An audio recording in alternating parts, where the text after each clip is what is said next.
با هر یک امتی مسلمان، با هر یکی شما، با 999 نفری از باشندگانی یأجوج و مأجوج راست می آید. ما باشندگان زمین را به قتل رساندیم، پس بیایید باشندگان آسمان را هم به قتل رسانیم. آنها ملائکه ها را در نظر داشتند، آنها تیرهای کمان را به آسمان میزنند. الله ذوالجلال تیرهای آنها را با پایهای خون برمیگرداند و بعد میگویند ما باشندگان آسمان را هم به قتل رساندیم. اکنون مایم حکمران در روی زمین.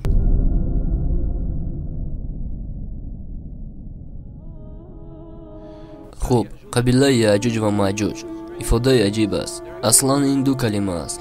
یأجوج یک کلمه و مأجوج دویم کلمه. هنگامی که ما این کلمه ها را به زبان عربی تلفظ میکنیم، برای عرب کلمه های یأجوج و مأجوج دغلونه میتابند. هر دوی این کلمه ها از یک ریشه گرفته شده‌اند. کلمه اوژاژ یعنی خشک و سخت بودن، آنها نیز به کلمه العج علاقه‌مندند که معنایش حمله زودی دشمن می باشد. برای همین قبیله های یأجوج و مأجوج به طبیعت خود خشک و سختند و هنگامی که آنها حمله میکنند ما طاقت بر ضدشان ایستادن نداریم و ما مجبور میشویم که از آنها گریزیم. علم ها درباره همین کلمه های یعنی یأجوج و مأجوج همین را گفتند.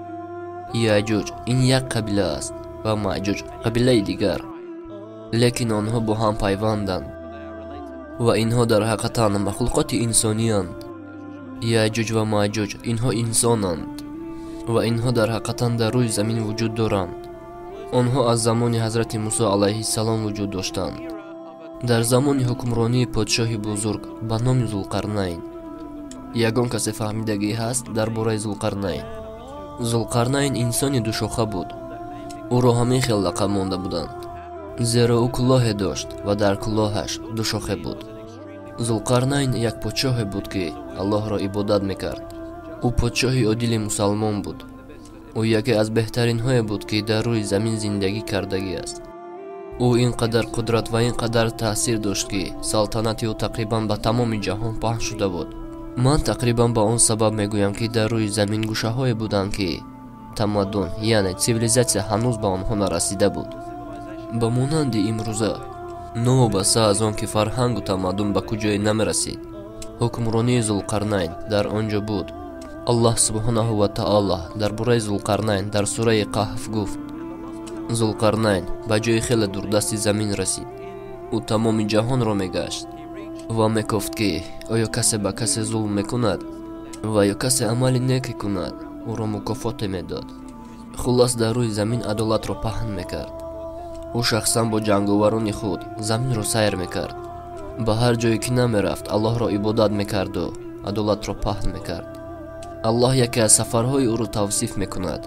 بار او به سفر برآمد برای برقرار کردن عدالت و وقتی که او رسید الله در قرآن میگوید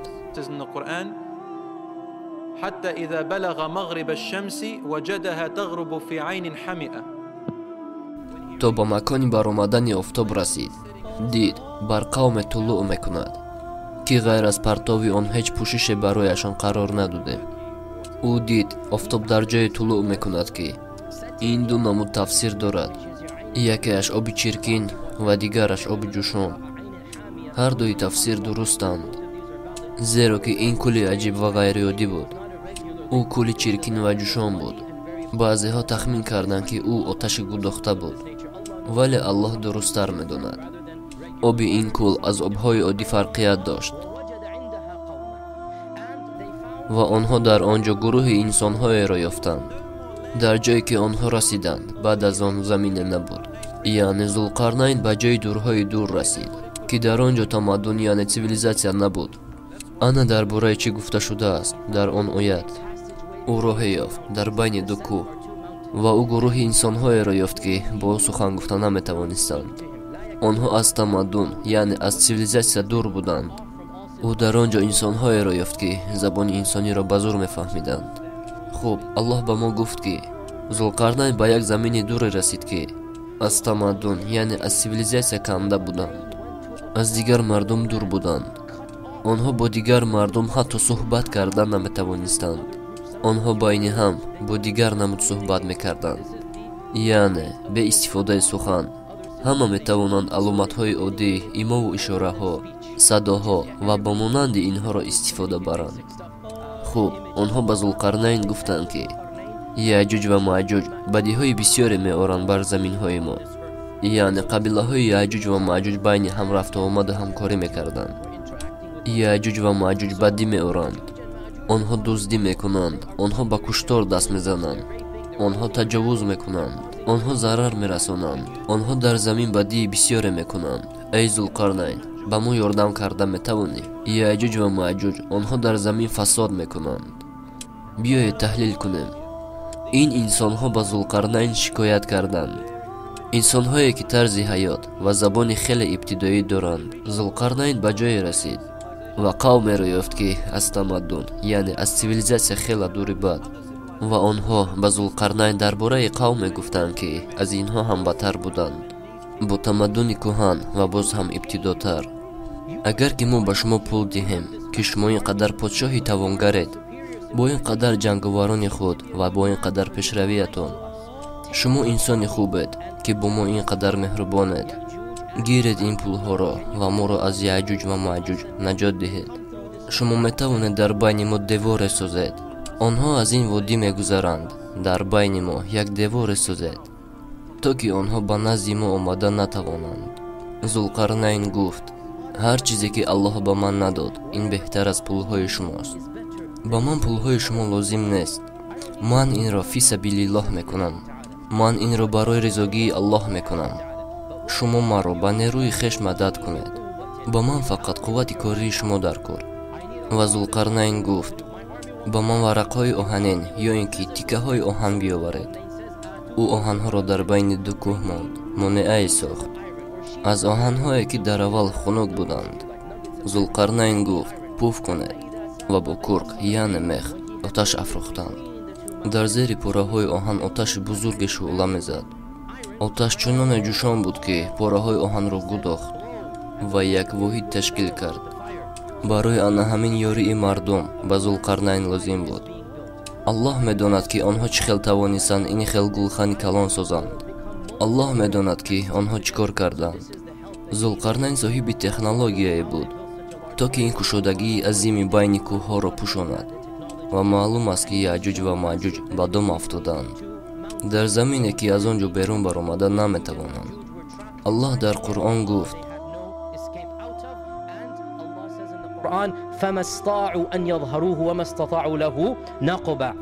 натавонистанд аз он боло раванд ва на дар он сурох кунанд.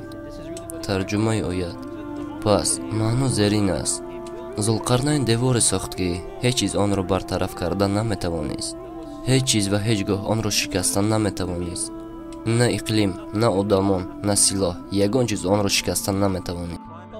ҳеҷ кас онро шикаста наметавонист. ин девор хело қавӣ буд. ва ҳангоме ки Зулқарнайн ба одамон нигоҳ кард, онҳо дар ҳайрат монда буданд. чӣ қадар девори боқувват. ва Зулқарнайн ба онҳо гуфт, ҳамаи ин раҳмате буд аз ҷониби Парвардигори ман. ҳамаи ин аз ҷониби Аллоҳ буд. ва чӣ хеле ки як олими муфассир мегӯяд, Зулқарнайн саҷда кард ва Аллоҳро шукр гуфт, то ки тавонист ин корро кунад. Зулқарнайн Аллоҳро шукр гуфт, то ки тавонист ин мардумро аз Яъҷуҷ ва Маъҷуҷ наҷот диҳад.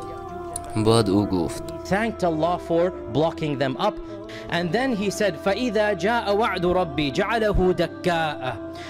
ҳангоме ки ваъдаи Аллоҳ иҷро шавад, олимон мегӯянд ки ин дар бораи қиёмат ва нишонаҳои қиёмат аст. Аллоҳ субҳонаҳу ва таоло ин монеаро вайрон месозад ва ба замин яксон мекунад. ва ваъдаи Парвардигори ман ҳақ аст. ӯ дар ин ҷо чӣ мегӯяд?